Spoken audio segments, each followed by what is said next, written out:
Ghazali decode நேயர்களுக்கு வணக்கம். இன்னைக்கு ஜூன் 8, 2026 உலக செய்திகள். ஓகே, உலக செய்திகள்ல இன்னைக்கு உலக செய்திகளின் சூப்பர் ஸ்டார் தோழர் சகோதரர் சுஃபியான் அவர்கள் நம்மளோட கருத்தெல்லாம் வந்து பகிர்வதற்காக வந்திருக்காரு. ஏன்னா இந்த டைம்ல வந்து ஒரு 2-3 செய்தி என்ன வந்திருக்கு அப்படின்னா, நம்பர் 1, இஸ்ரேல் பற்றி எரிகிறது, ஈரான் போட்டு தாக்குது இஸ்ரேலை. சரி, அதே நேரத்தில் ஈரான் மேல இஸ்ரேல் தாக்குதல் நடத்துச்சா அப்படின்னு ஒரு கேள்வி. அது இல்லாம ஹர்மோஸ் ஜலசந்தி ஈரான் கையில கண்ட்ரோல் இருக்கு. ஆனா இன்னும் ஒரு ஜலசந்திய ஈரான் ஹவுத்திஸை வச்சு க்ளோஸ் பண்ணியிருக்காங்க. அது வந்து பாபல் மந்திர் இன்னைக்கு வந்து அஃபீஷியலாவே க்ளோஸ் பண்ணிட்டாங்க அப்படிங்கிறது 2வது செய்தி. அது போக என் சொல்ல ஒருத்தருமே கேட்க மாட்டாங்க ஐயா, நான் என்னதான் பண்றது அப்படின்னு ஒரு மிகப்பெரிய நாட்டாம கன்னத்துல கை வச்சு உட்கார்ந்துருக்கிறார். ஓகே, இந்த மாதிரி பல விதமான செய்திகள் வந்துட்டு இருக்கு. இந்த செய்திகள் சாராம்சத்தை டீட்டெயில்டா நமக்கு தோழர் சுஃபியான் அவர்கள் நம்ம கசாலி டிகோட் நேயர்களுக்காக விலைக்கு சொல்ல போறார். வாங்க சார். நேயர்களே, கசாலி டிகோட உடனே சப்ஸ்கிரைப் பண்ணா நாங்க பேசுறது உங்களுக்கு வரும். ஒரு அன்பான வேண்டுகோள். இன்னொன்னு இருக்கு, அதுல ஹைப்னு ஒரு பாயிண்ட் இருக்காம, அது என்னது? அது கீழே வந்து கமெண்ட் இருக்கும்ல, கமெண்ட்ல தள்ளி விட்டோம்னா ஹைப், கமெண்ட்ல ஹைப்னு ஒன்று இருக்கு. ஹைப் வந்து கிளிக் பண்ணா எக்ஸ்ட்ரா பாயிண்ட் கிடைக்குமா? அதையும் நீங்க செய்யுங்க. அதையும் வந்து ஹைப் வந்து அப்படி கிளிக் பண்றது இருக்குல்ல, கொஞ்சம் கிளிக் பண்ணுங்க. நாங்க தொடர்ந்து பேச போறோம். இன்னும் ஒரு விஷயம், நம்ம நேயர்கள்ட்ட நம்ம கேட்காம யாரு கேப்பா? நம்ம பிள்ளைகள் தானே. ஆமா, அதனால நம்ம நேயர்கள் நம்மள திட்டுறாங்க, வாழ்த்துறாங்க. அன்பு தானே, அதெல்லாம் வசைமலை இல்ல. இனிமே இப்போ நீங்க சொன்னது இன்றைக்கு நிலவரம், இதுவரைக்கும் பேசுனது வேற எதுவும் கேட்க வேண்டியிருக்கா? இல்ல, ஒண்ணு இல்லை. இப்போ வந்து ஈரான் இஸ்ரேல் போர் இப்போ வந்து பயங்கரமா எஸ்கலேட் ஆகி நிக்குது. நமக்கு வந்த செய்தி, உங்களுக்கு வந்த செய்தியை வந்து நம்ம நேயர்களோட பகிர்ந்து நம்ம 2 பேருமே தான் பகிர போறோம். ஆமா சார், எனக்கு இன்றைக்கு காலையில் கிடைத்த செய்தி, நேற்று நள்ளிரவு கிடைச்ச செய்தி. ஒவ்வொரு முறையும் நாம பார்க்கும்போது இஸ்ரேல் வந்து வரம்பு மீறிய சமூகம் என்று ஒரு இறையியல் தத்துவத்தின் அடிப்படையில் அது எப்போதுமே வரம்பு மீறி கொண்டுதான் இருக்கு. இப்போ ஈரான் என்ன சொல்றாங்க, இந்த பேச்சுவார்த்தை தற்போது கிடைத்தக்கூடிய பேச்சுவார்த்தை அமெரிக்க அதிபர் சொல்கிறார், வரக்கூடிய டே ஆஃப்டர் டுமாரோ, நாளை மறுநாளுக்குள் நாங்கள் ஒரு புதன்கிழமை ஒரு இது நடக்கலாம் நடக்காமலும் போகலாம், ஒரு ஒப்பந்தத்தை ஈரானோடு எட்டுவதற்கு வெகு வெகு என்னது நெருங்கி விட்டோம் என்று சொல்கிறார். இன்றைக்கு ஒரு சின்ன டவுட் சொல்லட்டுமா? அப்படி சொன்னா என்ன போட்டு திரும்ப ஏதாவது பின்னாடி கூட முதுகுல குத்த போறாங்கன்னு அர்த்தமா? அதுவும் இருக்கும். அதான், ஏன்னா அவங்க வந்து நம்பிக்கைக்கு உரியவர்கள். அவர் சொன்ன ஸ்டேட்மெண்ட். சரி, அவர் இப்படி சொல்லிட்டு பலமுறை அடிச்சிருக்காரு. நான் 2ஆம் தேதி பேசுவான், ஆனா இன்னைக்கு ஒரு செய்தி, 2ஆம் தேதி பேச்சுவார்த்தை நடத்துறேன்னு சொல்லிட்டு 28ஆம் தேதியே கொமேனியை கொலை செய்தவங்க தான். கொமேனி மட்டும் இல்ல, ஸ்கூல் பிள்ளைகள் சேர்த்து எத்தனை பேர் ஹாஸ்பிட்டல்ல அடிச்சாங்க. ரைட். சரி, இதுக்கு இடையில இந்த ஒரு செய்தி சொல்லுவோம், முக்கியமான செய்தி. போர் ஆரம்பித்து இன்று 100 நாள் ஆகியிருக்கிறது. 100வது நாள். இன்னைக்கு 100வது நாள் படம் ஓடுது. 100 மணி நேரத்துல முடிக்கிறேன்னு சொல்லிட்டு போனவன் 100 நாள் ஆயிடுச்சு. 100வது நாள். 100வது நாள். அடுத்து மிக முக்கியமானது, இன்று அந்த போர் ஒப்பந்தத்துல அணு ஆயுதத்தினுடைய ஸ்டாக் பைல்ஸ், ஹெர்மூசுடைய விவகாரங்கள், முடக்கப்பட்ட ப்ரோசன் மணியை ரிலீஸ் பண்றது, 24 பில்லியன் ரிலீஸ் பண்றது, நிரந்தர போர் ஒப்பந்தம், இதெல்லாம் போட்டதோட ஒரு முக்கியமான ஒப்பந்தமும் அதில் அடங்கும். லெபனானில் போர் நிறுத்தம், இஸ்ரேல் எல்லை மீறக்கூடாது. இது ரொம்ப முக்கியமான விஷயம். ஆனா மீறிட்டே இருக்காங்களா? எந்த காலத்துல அது நடந்து கொண்டிருக்கிற போது நேற்று ஞாயிற்றுக்கிழமை தஹியா என்கின்ற பகுதியில டென்ட் பாப்புலேஷனா இருக்கக்கூடிய மக்கள் கூடுகிற அந்த தஹியாவில், தஹியான்னா கசாலியா? நோ, இங்கே லெபனான் தஹியா. ஓகே. லெபனான் தஹியாவில். அது மட்டும் இல்லாம லெபனான்ல இருக்கக்கூடிய ஹிஸ்புல்லாக்கள் நாட் ஓன்லி வந்து இது மட்டும் கிடையாது, ராணுவம் மட்டும் கிடையாது, ஏராளமான கல்வி நிலையங்கள், ஏராளமான அறக்கட்டளைகள், ஏராளமாக மருத்துவமனைகள், ஏராளமாக மக்கள் சமூக பார்வைகளை நடத்தி கொண்டிருப்பது ஹிஸ்புல்லாவின் வேலை. தனி ராஜ்யமா நடத்திட்டு இருக்காங்க. ராணுவம் மட்டும் இல்ல, அங்குள்ள கிறிஸ்தவர்களும் இஸ்லாமியர்களும் அப்படி ஒரு நட்பு. ஒரு காலமும் ஒரு சிறு தகராறு கூட கிடையாது. இதுக்கு நான் ஒரு இது சொல்லிடுறேன். இந்த இடத்துல துபாயில லெபனானை சேர்ந்த கிறிஸ்தவர்கள் ஏராளமா அங்க இருக்காங்க, வேலை பார்க்குறாங்க கம்பெனிகள். உங்களுக்கு தெரியும். அங்க வந்து கார்லோஸ்னு ஒருத்தர் நான் இருக்கும்போது அவர் சொல்ல வந்து see mister Ghazali I am a Christian but I read Quran because I know Arabic I read Quran லெபனான்ல அவங்க அரபி தானே? ஐ ரீட் பைபிள். லெபனான்ல என்ன பாஷை தான் பேசுவாங்க? லெபனான் அரபிக் தான். அரபி தான். ஆமா, அது ஒரு அரபிக். பட் அவரோட ப்ரொனவுன்சியேஷன் கொஞ்சம் வித்தியாசமா அப்படி சொன்னாங்க. என்ன சொன்னாங்கன்னா, so we are 50% population in Lebanon அப்படின்னு சொல்லி பாதிக்கு பாதி. ஆமா, ஏன்னா பிரசிடென்ட் டேவிட் ஓன், ஜனாதிபதி prime minister sorry president David Aoun, prime minister வந்து நவாப் சலாம், அது போக ஸ்பீக்கர் இன்னொருத்தர், 3 ஸ்பீக்கர் வேற ஒரு ஆள் இல்ல. அதான் அதாவது அவர் பேர் ஏதோ ஒரு பேர். ஆமா, அதாவது கிறிஸ்டியனு, சன்னி, ஷியா அப்படின்னு 3 போட்டாங்க. Very good. ஓகே, அந்த மாதிரி அவங்க சொன்னது அந்த மாதிரி. அதனால அங்க வந்து எப்படின்னா we are brothers in Lebanon. இது ரொம்ப அழகா ஒத்துமையா இருக்காங்க. ஆமா, லெபனான்ல ரிஸ்வான் படைகள்னு ஒரு படை வைத்திருக்கிறாங்க. உலகத்துல ஹிஸ்புல்லாக்களை போன்ற வலிமை வாய்ந்த ஒரு ராணுவம் எதுவும் இல்லை. இதே ஹிஸ்புல்லாக்கள் 2006 ஓட இஸ்ரேலை விரட்டிய வரலாறையும் சொல்லுவோம்.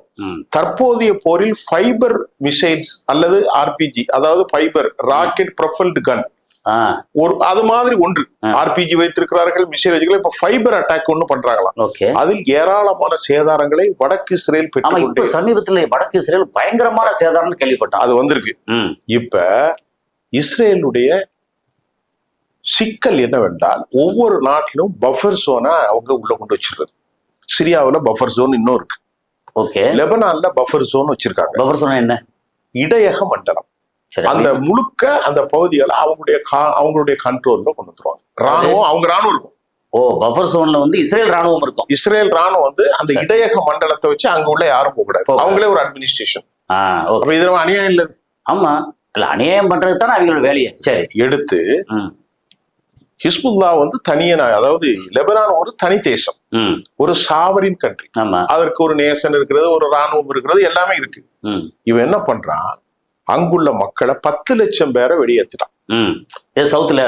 சவுத்துல லிட்டானியன் ஆறுக்கு அந்த தெற்கு பகுதி, லிட்டானியன் ரிவர். ஓகே, கிட்டத்தட்ட பல கிராமங்களை அழிச்சு போட்டது மட்டும் ஃபியூபேட்டிக்ஸ்னு ஒரு கோர்ட் இருக்கு. ஃபியூபேட்டிக் கோர்ட், ஃபோர்ட் ஆஃப் தி ஃபியூபேட்டிக் கோர்ட். ஆமா, அதுக்கு மேல ஏறி கோட்டை அந்த கோட்டைக்கு மேல ஏறி இவன் கொடியை ஏத்திட்டு லெபனானுடைய அடையாள கொடியை இறக்கிட்டான். ஓகே, அவங்க பார்த்தாங்க அமெரிக்காவிடம் பேசலாம், பாகிஸ்தான் சொன்னா எதுவுமே நடக்கல. ஈரான் வந்து நான் 2 நாளைக்கு முன்னாடி வேற ஒரு சேனல்ல பேசும்போது திடீரென இஸ்ரேல் தாக்கப்படும் என்று சொன்னேன். இன்று காலை விழித்தவுடன் பார்த்தால் இஸ்ரேலை பயங்கரமான தாக்குதல். அதுல 30 மிசைலுங்கிற செய்தியை நீங்க தான் சொன்னீங்க. ஆமா, எனக்கு அந்த தகவல் இல்ல. 30 மிசைல் வந்து அத நமக்கு இதுல வந்தது, IRIB-ல வந்தது, அதுக்கப்புறம் அல்ஜசீரால வந்தது. சரி, அதுக்கப்புறம் வேற ஜெனரலா வரும் பாத்தீங்கல்ல, பொதுவா அதுல வந்தது. இவங்க 30 மிசைல் பரவாயில்ல, ஹவுதிஸ் 2 மிசைல். அது எனக்கு தெரியாது. இன்னொன்னு நீங்க அத கரெக்டா சொல்லிருக்கீங்க. அதான் என்னன்னா, இப்ப இவங்க 30 மிசைல் அப்படிங்கிறது அங்க ஈரான்ல இருந்து 1200 கிலோமீட்டர் தாண்டி வரணும். Very good. ஹவுதிஸ் வந்து 2000 கிலோமீட்டர் தாண்டி வரணும். அது எங்கேயோ இருக்கு. யோசிச்சு பாருங்க, 2000 கிலோமீட்டர் தாண்டி வந்து இங்க தாக்கி இருக்கு. சரி, ஓகே. இப்ப ஈரான்ல கொண்டாட்டங்கள் களை கட்டி நிக்குது. இஸ்ரேல் அடிச்சதுல, இஸ்ரேல் அடிச்சதுனால அல்லாஹ் அக்பர் என்ற கோஷமும் ஒரு கையில் லெபனானின் கொடியும் மற்றொரு கையில் ஈரானின் கொடியும் வைத்துக் கொண்டு மக்கள் வீதிகளில் அது ஒரு செலிப்ரேஷன் பெரிய அளவுல போயிட்டு இருக்கு. அப்படி என்றால் இப்போது ஈரானுடைய சார்பிலே என்ன சொல்லப்பட்டிருக்கிறது என்று சொன்னால், ஒரு வாரம் நாங்கள் தொடர்ந்து அடித்துக் கொண்டே இருப்போம். Okay, Iran has to decide the determination to be continued strikes up to a week. இல்ல இன்னொன்று இருக்கு, நீ வந்து லெபனான வந்து தொடாம இருக்கிற வரைக்கும் நாங்க ஒண்ணும் செய்ய மாட்டோம். ஆமா, அதான். ஆனா அப்படி ஒண்ணு இருக்கு. ஆனால் இன்று காலை பிபிசி வந்த செய்தி, ஒரு வாரம் நான் தொடர்ந்து அடிப்போம். அடித்துக்கொண்டே இருப்போம். நீ வாடா பாத்துக்குவோம். ஆமா.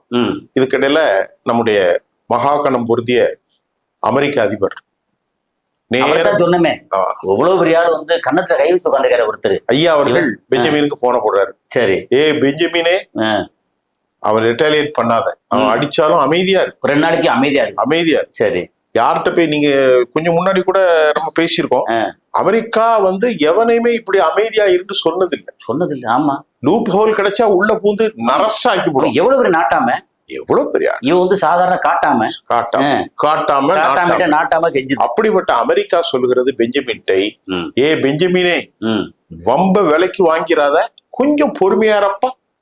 அதே மாதிரி ஈரானுக்கும் அவங்க சஜஸ்ட் பண்றாங்க, கொஞ்சம் பொறுமையா இருங்க. அந்த ஒரு வார்த்தை எனக்கு என்ன சொல்லுகிறது என்று நான் ஒரு லிங்க் பண்றேன். சரி, அந்த ஈரான்கிட்ட சொன்னதுனால புதன்கிழமை பேச்சுவார்த்தை முடிய போகிறது என்பதற்கும் அந்த வார்த்தைக்கு ஏதாவது கனெக்ஷன் இருக்குமோ நான் நம்புறேன். ஓகே ஓகே, ஒருவேளை ஏதாவது போயிருக்கும்.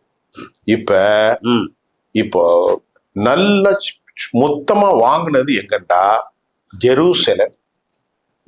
சரியான தாக்குதல் எரிகிறது. அடுத்து டெல் அவீவ், அடுத்து ஹைஃபா, மூணாவது நெவாட்டிவ், நாலாவது நாஃபுல், எக்ஸெட்ரா எக்ஸெட்ரா எக்ஸெட்ரா. அப்ப மொத்த இஸ்ரேலும் அங்கங்க அதுல அதிகமா பற்றி எறிகிறது வந்து ஜெருசலம்.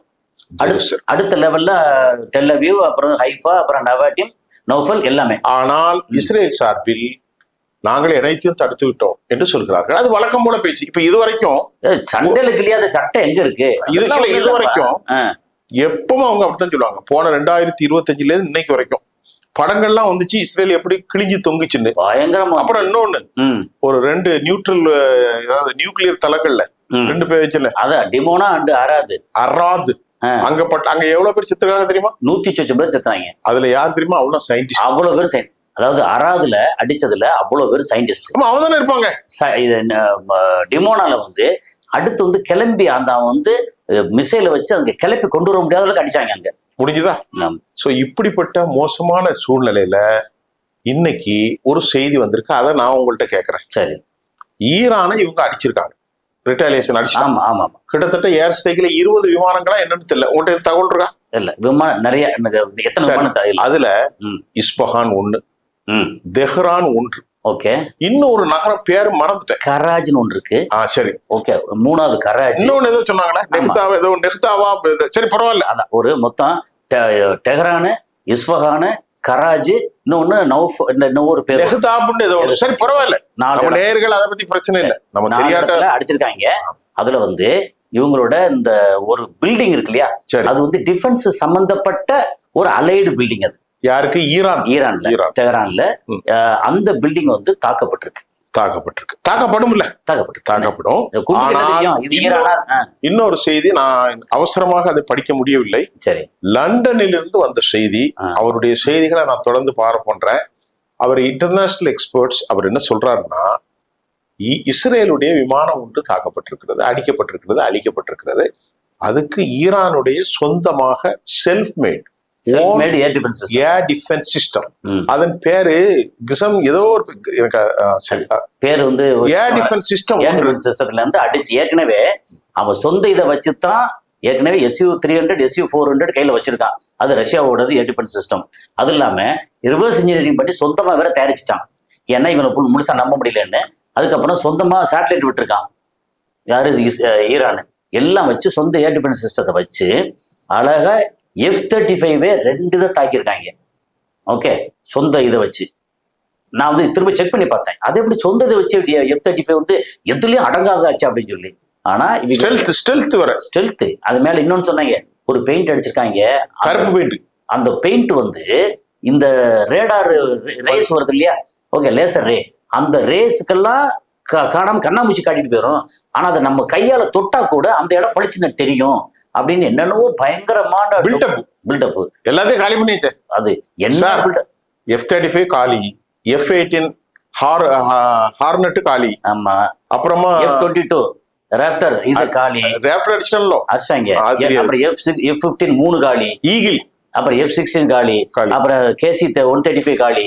அதுக்கப்புறம் வந்து AK-46 காலி. அது காலி. அதுக்கப்புறம் E-3 அவாக்ஸ் வந்து மிக அது சவுதி அரேபியா, சவுதியில என்ன பேசுறது, சுல்தான் ஏர்பேஸ் அங்க காலி. இப்படின்னு இவங்க. அதுக்கு போக இஸ்பஹான் பக்கத்துல வந்து இந்த கொள்ளையடிக்க வந்தாங்க தெரியுமா, அந்த இடத்துல வந்து ஒரு 2 இந்த இது நம்ம கார்கோ பிளைட் அது காலி, 2 ஹெலிகாப்டர் காலி, 2 மொத்தம் 10 ஐட்டங்கள் காலி, பிளஸ் வந்து ஒரு 15 பேர் காலி. சரி, அமெரிக்காவுடைய எல்லாமே காலி. அமெரிக்காவோட சாவர்னி. இன்னொரு சம்பவம் நேற்று முடிஞ்சிடும். இவன் என்ன பண்ணிருக்கான், ஏற்கனவே தெற்கு அமெரிக்காக்காரன் தெற்கு அடிச்சான் பந்தர் அப்பாஸ். பந்தர் அப்பாஸ் பக்கத்துல அடிச்சான். பிளஸ் வந்து இது அடிச்சான் ரிஷப் காஷிம் ஐலண்ட்.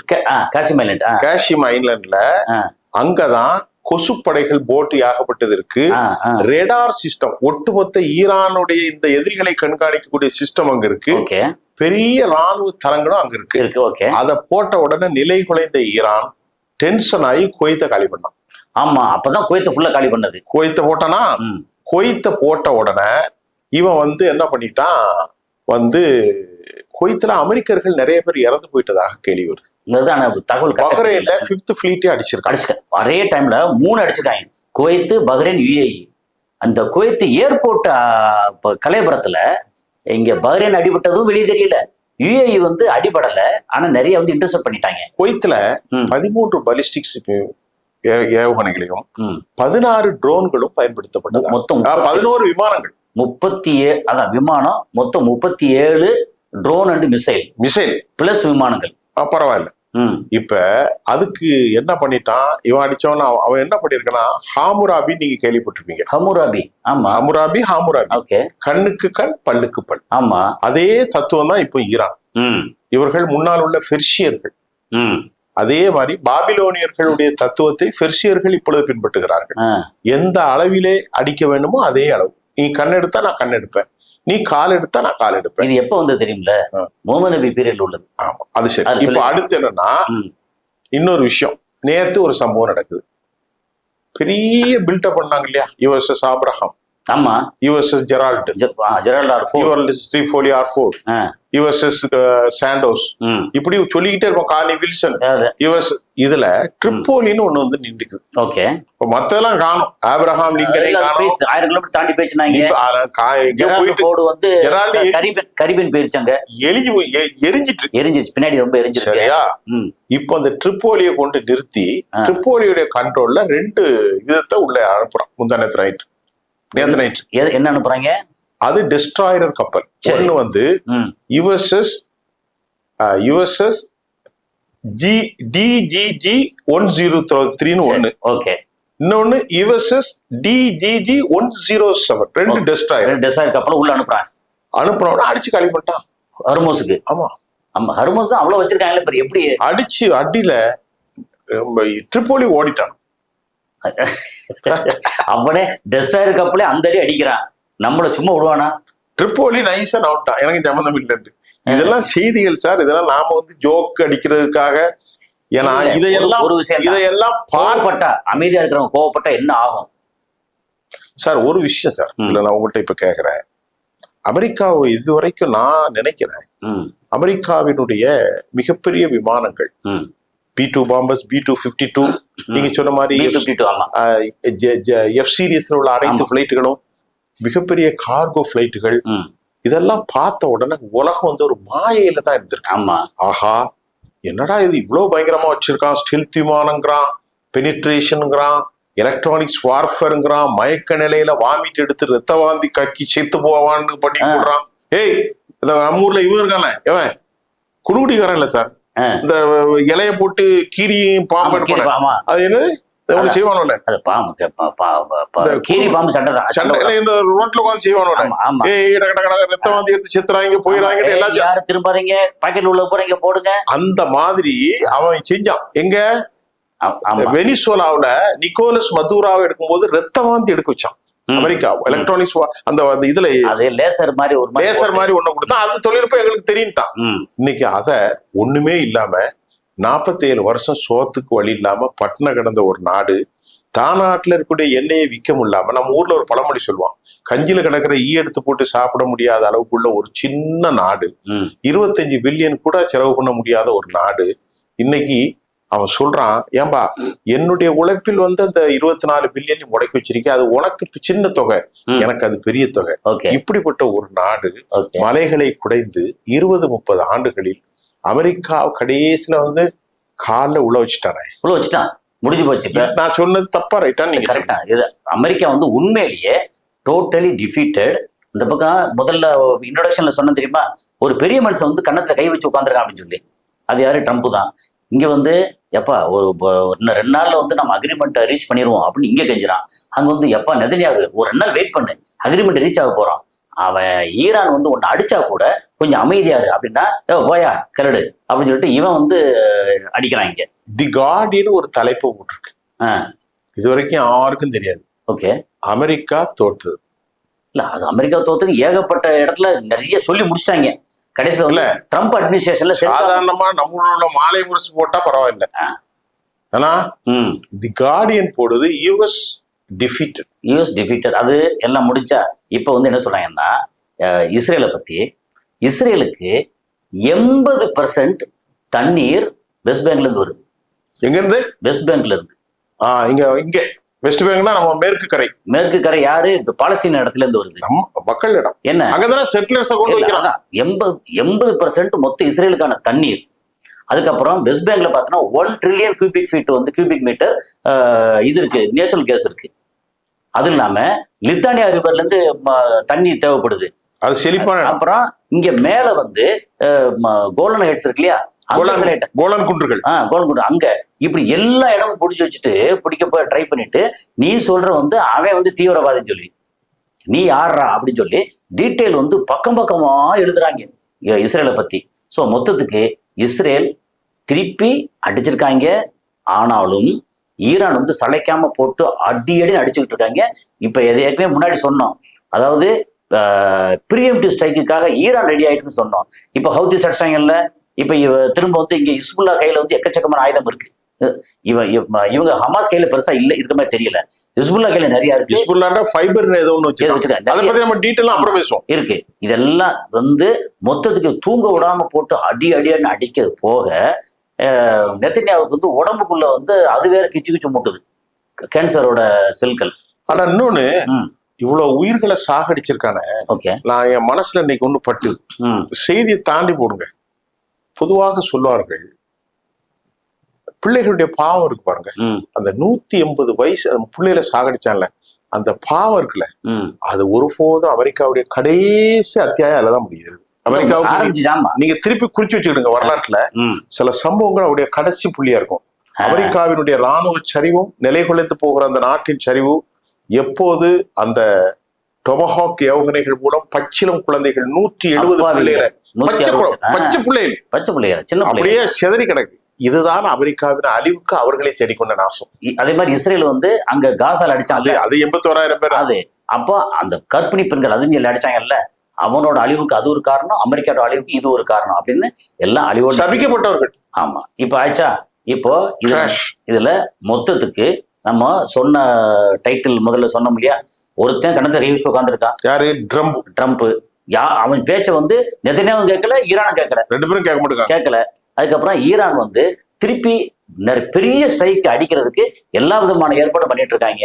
இவன் திருப்பி அடிக்கிறதுக்கு இஸ்ரேல் வந்து எல்லாம் என்ன பண்ணிட்டாங்கன்னா அணு ஆயுதத்தை எடுக்கலாமான்னு ஒரு பெரிய அளவுக்கு யோசிச்சுட்டு தகவல் வருது. அவர் எடுத்தா இவரு சும்மா இருப்பாரா?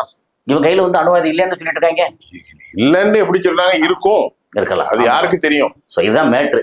ஓகே, சரி. எப்போ இந்த அளவுக்கு வந்து உண்மையிலேயே வந்து நம்ம நிறைய பேசிட்டோம், நிறைய பேசணும்.